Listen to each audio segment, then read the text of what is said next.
Hello, everybody. It's Sarah. I hope you guys had a great week and are looking forward to the weekend. So, this week was an interesting week. The topic was politics and identity. So, the question I am posing to you guys this week, sorry, just a second, is does media, in particular social media, help to foster political engagement?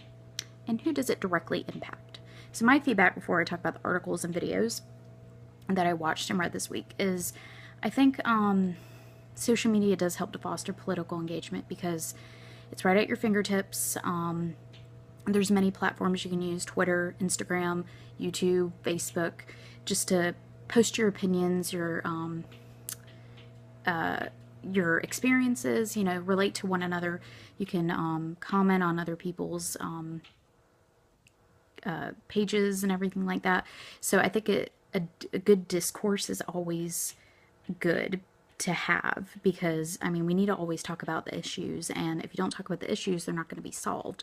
So social media, I think, is a great outlet for people to express themselves and express their political identity. So, and I think for me, I believe social media with regards to political engagement directly impacts the younger generation because we're just so in tune to what's going on online and we're just so focused with it.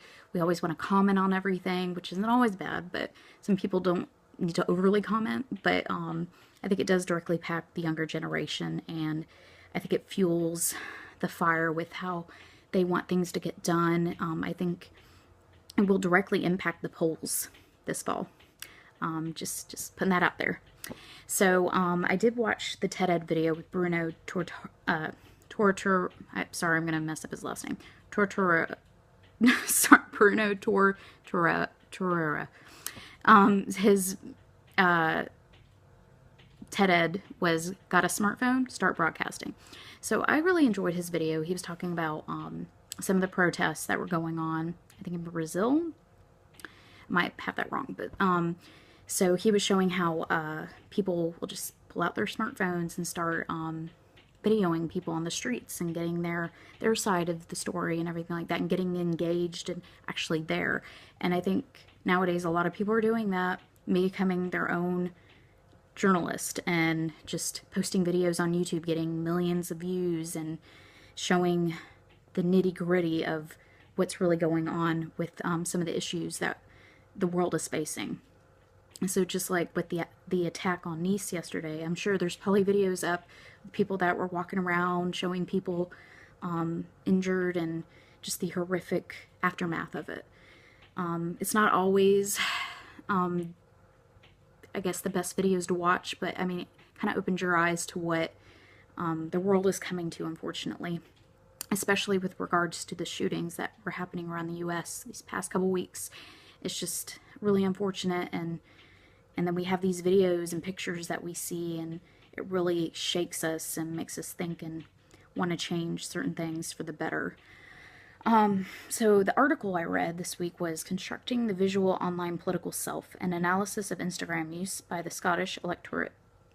So a quote in there was, studies have shown that internet use and online information seeking is politically related to, is positively related to political engagement in Europe and the US. And I believe that's true.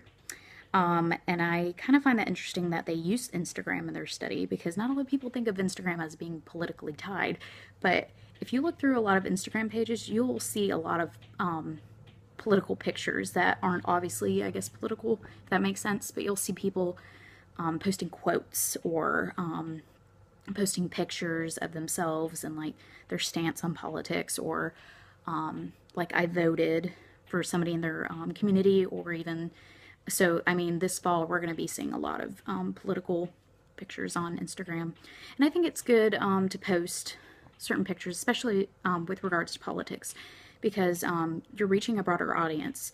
You get people to, you show people who you are, and who you follow and want to help who you want to be a leader of tomorrow.